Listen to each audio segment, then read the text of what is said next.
Good morning, Tuesdays with Dr. T. I'm Dr. Nelson on the Wake Up Show. You're listening to WIDU. In the background, Bruce Springsteen, working on a dream. We're working on a dream here at IDU Studios with Chuck the engineer. Pastor Dennis Shepard is on special assignment today, pastoring somewhere in this great town of ours. Pastor Shepard can't be with us today, but we have a special guest in studio, the one and only Mr. Lee Nelson. Good morning, Mr. Lee Nelson. Good morning. And if you recognize that last name, that's because Mr. Lee Nelson is my dad, and he's agreed to fill in for Pastor Shepard today, so this should be fun.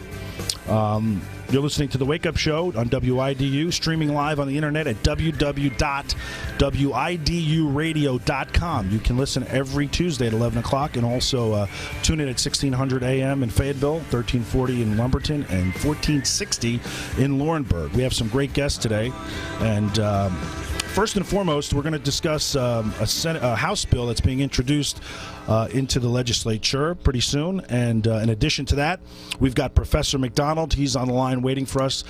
He is a professor over at Methodist University, the School of Business and Economics, and also an undergraduate study with health administration. We're going to talk to Professor McDonald in just a few minutes. But first, I want to bring on the line the executive director of the North Carolina Chiropractic Association, of which I've served for the last 15 years, a proud servant of the association. And I have the executive director on the line, R.J. Weber. Good morning, R.J. Good morning, Dr. T. How you doing? Good. How are we doing today? We're doing great. We're feeling good. We're always fighting for the cause, aren't we? We sure are. And there's an important bill that has just been introduced. It's House Bill 496, and I'd like you to speak a few minutes about House Bill 496. Tell us what it's all about. Sure. House Bill 496 was just introduced into the House of Representatives last week by a Republican and a Democrat, so it's got bipartisan support.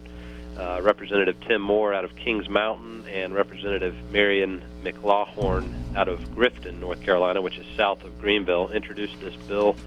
And this bill will essentially, it's a chiropractic-specific bill, and it will make the copays for chiropractic patients, chiropractic visits, equal to the copays of primary care visits. So it's a great bill for those who are chiropractic patients that will lower their copays and provide them with equal access to seeking chiropractic care, which patients who do seek chiropractic care depend on that type of care.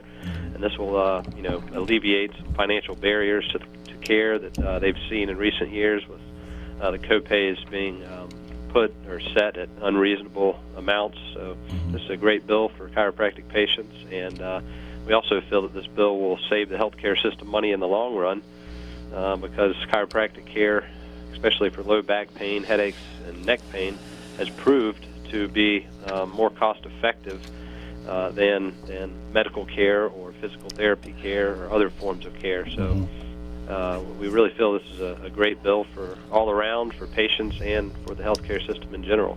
Well, one of the things, RJ, that we both know that chiropractic patients today are facing copays that are normally $40, $50, and in some cases $70 a visit. And certainly when it comes to the average cost per visit, in many circumstances, the copay is higher than the standard fee. Isn't that right?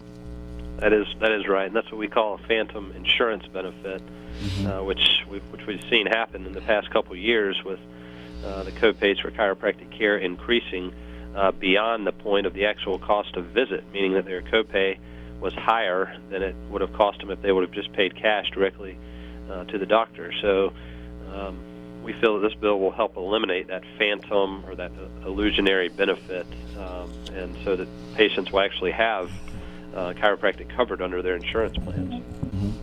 And what about all those critics that'll say that this is going to drive up the cost of health care, that if you have a reasonable copay, it's going to increase the cost? How do you answer that question? Well, the NCCA, as an association, has been very interested in trying to prove that wrong. You know, there are many cost-effectiveness studies out there that show that chiropractic care will actually save money in the long run, because it's cheaper for patients and it's cheaper for the healthcare system. Patients get well quicker by visiting a chiropractor. They don't have to have as many invasive surgeries. They don't have to rely on costly prescription drugs. They don't have to undergo as many costly MRIs, et cetera, et cetera. Mm-hmm. Chiropractic is a medicine-free, surgery-free treatment that that helps gets workers back to work quicker, and it really is a very efficient, effective, safe method for treatment. We saw that in a study in Tennessee. In fact, it was Blue Cross and Blue Shield policyholders of Tennessee, where if for uncomplicated low back pain, the cost was double what it was for a chiropractor for that specific condition, based on the policyholders of Tennessee. I think there were 25,000 people in that study where they actually looked at the cost effectiveness of chiropractic, and they found that that it was twice the cost if they didn't see a chiropractor first. Our point is that that by making the copays more reasonable for patients and more affordable for patients, it will open up greater access to chiropractic care, so that more patients can seek that form of care for specific problems that will be cheaper for them and cheaper for the healthcare system. Right. Well, it's interesting, and we should note this, that the reality is we're talking about 1% of the budget.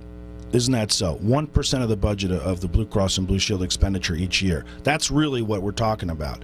And honestly, it's been studied time and time again where that 1% is actually a benefit, where it actually is not costing the insurance companies anything to employ chiropractic, and that in this day and age where they're looking to save money, that in the long run, the more they promote more access, greater patient access to chiropractic, that's going to save the system. I've emailed some of our legislators in recent days, and in simple terms, if a patient goes to an orthopedic surgeon for one visit and then has surgery following that consultation, well, that copay normally is about $50, but that's one visit, and then they go for the surgery, and that surgery is normally $40,000. Now let's look at it from the other perspective. If a patient goes to a chiropractor for 20 visits for the same condition and has no surgery, their copay is $50 for each and every one of those 20 visits.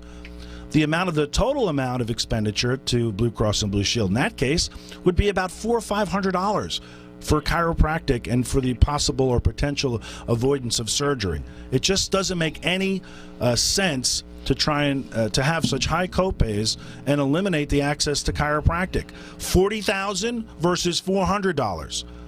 So, I know we're on the same page here, but I think our listeners and I think that our legislators need to hear this, that by having such high copays, patients cannot afford it these days. And when you look at the end of the day, the patient is paying 85% of their fee from their policy because the copays are so high. And is that fair, that the carrier should pay 15% and the patient is paying 85% of their daily visits?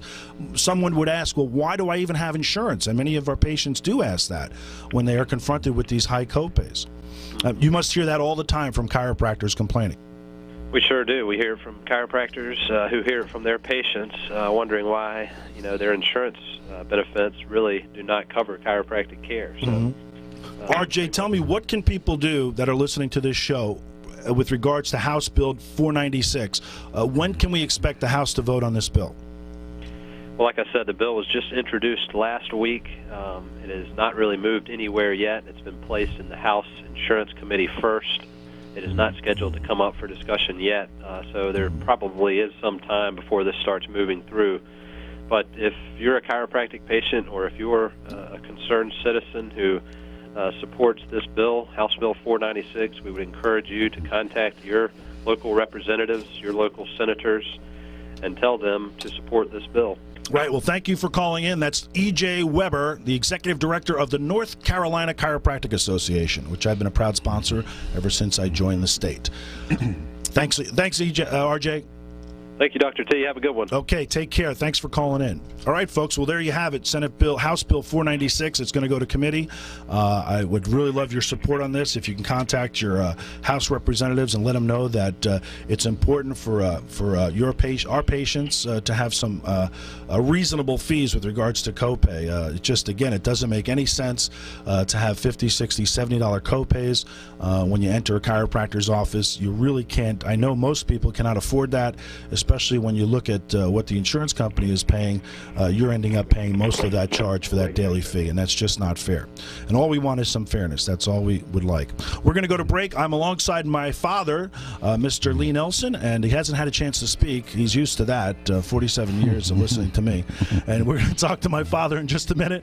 And we've got Professor McDonald from Methodist University who's going to be on the phone with us in just a minute. Stay tuned. Don't go away. Streaming live on the Wake Up Show. Take it away, Chuck.